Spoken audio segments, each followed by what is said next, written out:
Berserk, the legendary manga by Kentaro Miyamura, is a story built on suffering, sacrifice, and the haunting weight of trauma. The lives of its two central figures, Guts and Griffith, are marked by an unrelenting cycle of violence, loss, and despair. In this video, we will dive into the complex themes of trauma that premeditate Berserk, exploring not only the horrors inflicted upon its characters, but also the ways in which those horrors shape their destinies. At the heart of Berserk lies Guts, a man forged by violence and heartbreak.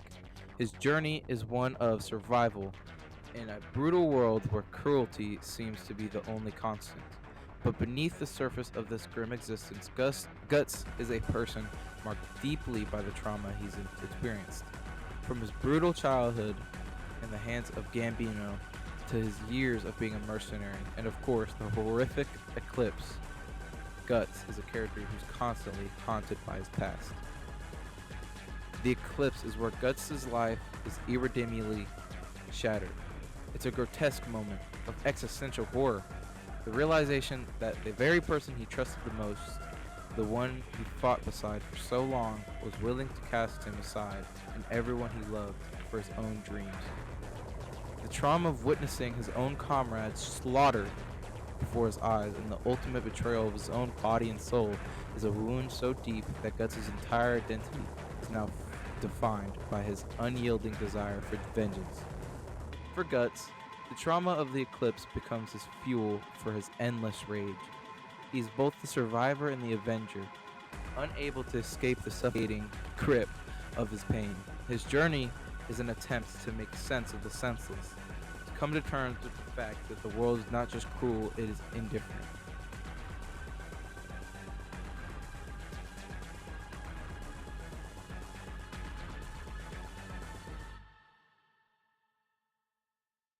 Griffith, a character who represents both the ideas of ambition and the terrifying consequences of blind devotion.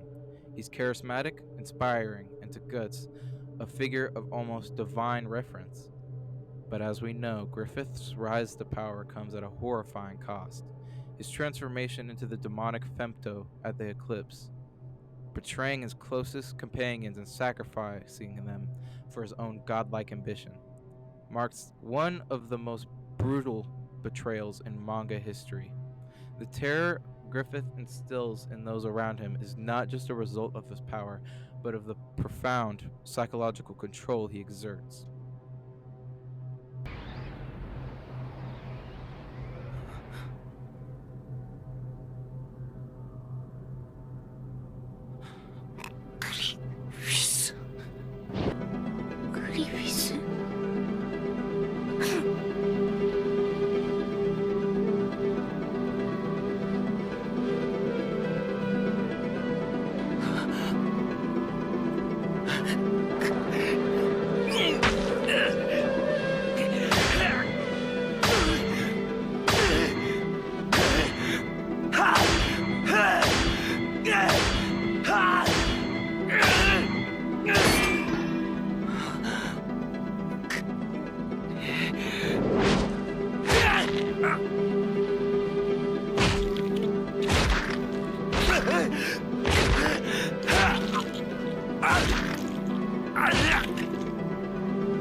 What exactly is trauma and how does it affect him? Trauma isn't just about the physical pain, it's the psychological wounds that go much deeper.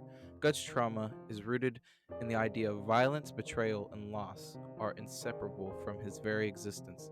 His early life under Gambino, a figure of both abuse and indifference, planted the scenes for a cynical view of the world. He learns that the people around him can hurt him, and that trust is often a luxury he can't afford. The sheer brutality of his existence forces him to harden his heart, to become a weapon in a world where everyone is just another enemy. But even as Guts battles on, trying to survive, the shadow of Griffith, the man who once offered him friendship, camaraderie, casts an even darker shadow over him. For Guts and Griffith, Trauma is a cynical force. For Guts, it leads to a path of vengeance, an endless war against the demons who both represent both external and internal enemies. For Griffith, trauma fuels a desperate desire to transcend humanity, to escape the pain of being small and insignificant. But what both characters reveal is that trauma, wherever it manifests, as rage or ambition, ultimately strips them of their ability to connect to others. It isolates them, it consumes them, and it makes them both tragic figures in a world that offers no redemption. In Berserk, trauma is not just something that happens to characters, it's what defines them. It is both the chains that bind them to the past and the forces that drive them forward.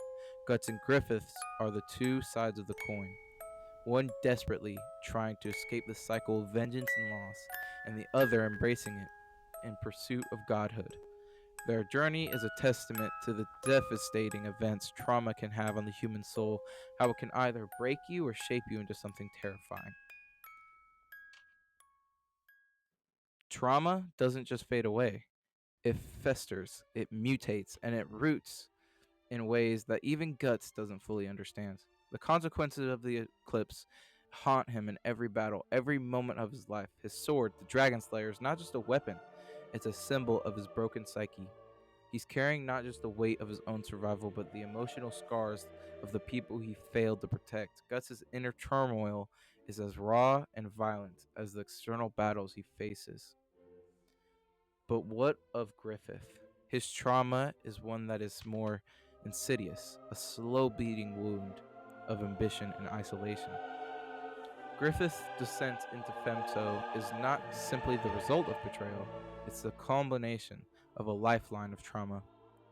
His desire to become king, to ascend beyond the limitations of mortal men, comes from a place of profound insecurity. Griffith was born into a world that saw him as a disposable, and that reality shapes his worldview. His ambition is not just a goal, it's an escape from the constant fear of being nothing. From the very beginning, Griffith was someone who understood the harshness of the world. His early life was one of poverty, rejection, and despair. But Griffith's trauma is not one of physical violence like Guts. It was psychological, existential trauma. His desire for greatness is rooted in a fear of being insignificant. To him, the pain of being powerless is the greatest horror. His choice to sacrifice his own comrades in the eclipse is, in a sense, the ultimate manifestation of trauma. It is the cold, calculated decision to do whatever it takes to ensure that he, at least, will never be insignificant again. The tragedy of Griffith is that his ambition is born from his deep rooted trauma.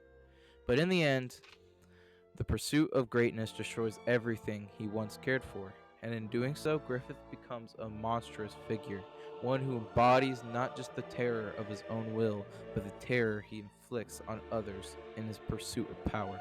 His suffering leads him to the apex of godlike dominance, but it also alienates him from any sense of humanity. What remains of the man he once was is unrecognizable. But in the end, Berserk asks a difficult question. Is there a way to heal from trauma? Or are we all doomed to live forever in the shadow of our pain? I don't know. Maybe you should think about it a bit. Thank you guys for watching. That wasn't that long. I mean, I just recorded a little bit. I made a script and it wasn't that long. I mean, maybe 10 minutes. I don't know. I'm recording this. We're going to get more story times. Don't worry about it. But I just needed to make this. Berserk is the #1 manga in the world. Rightly so. And I just wanted to make this video essay. I'll be making more video essays and gaming and, you know, animated story time soon. But bye monkeys. Subscribe now or else Griffith will come to your wife.